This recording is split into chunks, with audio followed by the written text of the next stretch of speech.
Y'all, let me tell you about how I bought what I thought was a mini Dutch oven, and that shit almost cracked my whole stove up because I didn't know what I was doing with it.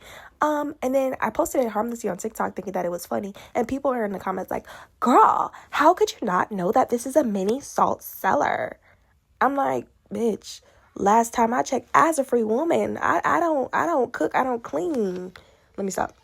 I do cook and I do clean, but I'm gonna be honest, I don't really be making grandma meals. And this was my first time really making a grandma meal. Like, I don't make pies.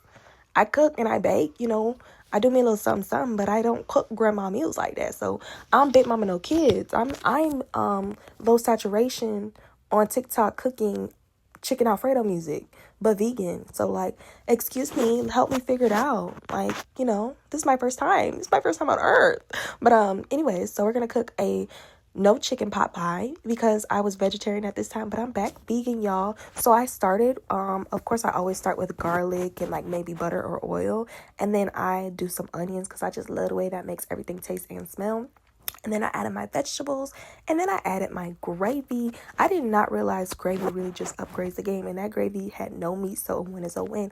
And then I added some cornbread, or you could add some flour to just thicken it up to give it that real mushy taste of like how the inside of a pie is supposed to taste like, instead of just individual vegetables in some bread. It made it taste like all like warmth and, southern, like a pie, like how a pie is supposed to taste, y'all. So then I went ahead and started on my cornbread. Mind you, I don't make cornbread like that. Black people always have cornbread sitting in the pantry, but I just didn't make it. So of course I don't use eggs because I don't eat meat and I don't eat that type of stuff.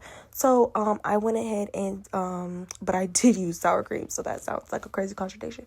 But I use of course butter, melted butter. I put a little sour cream in there because black people on TikTok was like, sour cream really gonna upgrade the game, y'all. I do whatever black people say. So then I went ahead and put honey on the bottom of my pan. Of course I buttered it up and I spread it out nice and clean, y'all. So then my first layer, I went ahead and did the cornbread as the first layer because this is my first time really cooking a pie for real. So the closest thing I made to this was like a lasagna, and those two things don't compare, but like as far as layering, so I had no idea what the fuck I was doing for real. So then I went ahead and put cornbread as the first layer. I put the vegetable filling or whatever, like the actual pie part, in the middle. Then I went ahead and put the cornbread on the top. And the reason why you see me using this clear glass container is because it's oven safe. The University of TikTok actually told me what I thought I was using before wasn't a Dutch oven. It was a ramekin, and ramekins are not stove safe, but they are oven safe. So you live and you learn.